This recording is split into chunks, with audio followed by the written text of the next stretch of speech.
Hello mates, എല്ലാവർക്കും സുഖമല്ലേ? എൻ്റെ ഒരു ദിവസം ഇങ്ങനെയൊക്കെയാണ് തുടങ്ങണത്. രാവിലെ ഒരു 6:30 മണിയായപ്പോൾ എഴുന്നേറ്റ്. മക്കൾ രണ്ടും നല്ല ഉറക്കമാണ്. വൈഫ് മോർണിംഗ് ഷിഫ്റ്റിന് പോയി. ഒന്ന് ഫ്രഷ് എയർ എടുക്കാനായിട്ട് ഞാൻ ബാൽക്കണിലോട്ട് വന്നേക്കണം. ഒടുക്കത്തെ ചൂട്. സമയം 7 മണിയായിട്ടുള്ളൂ. ടെമ്പറേച്ചർ ആണെങ്കിൽ 37 ഡിഗ്രി. ഇവിടെ ഇപ്പോൾ സൂര്യൻ ബ്രോ രാവിലെ 4:30 തന്നെ ഡ്യൂട്ടിയാണ്. ഇതൊക്കെയാണ് രാവിലത്തെ കാഴ്ചകൾ.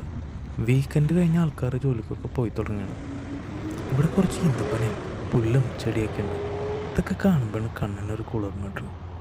സാധാരണ രാവിലെ ആൾക്കാർ ജോഗിങ്ങിനൊക്കെ പോകുന്ന വഴിയാണിത്. ചൂട് കൂടിയോണ്ടാണെന്ന് അറിയില്ല, ഇപ്പം ആരെയും കാണുന്നില്ല. പുല്ല് വെട്ടാൻ വന്നൊരു ബംഗാളി ചേട്ടൻ താഴെ ഇരുന്നിട്ട് റെസ്റ്റ് എടുക്കുകയാണ്. പാവം. ഒരാളതേ ജോഗിങ്ങിന് പോകുന്നുണ്ട്. മച്ചാനെ കണ്ടിട്ടൊരു മലയാളി ലുക്ക് ഉണ്ട് കേട്ടോ. ഇതാണ് ഞങ്ങളുടെ ബാൽക്കണി. തുളസിയും പനിക്കൂർക്കുമാണ് ഇവിടുത്തെ മെയിൻ കൃഷി.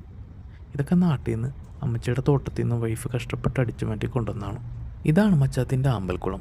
കുറച്ച് ഗപ്പിയും കുറേ പായലും ഒരു കുഞ്ഞ് ആമ്പലുമൊക്കെയാണ് ഇതിനകത്തുള്ളത്. അപ്പം എനിക്ക് ജോലിക്കുള്ള നേരമായി. ബാക്കി വിശേഷങ്ങളൊക്കെ എന്നാൽ പിന്നെ പറയാട്ടാ. ബായ്.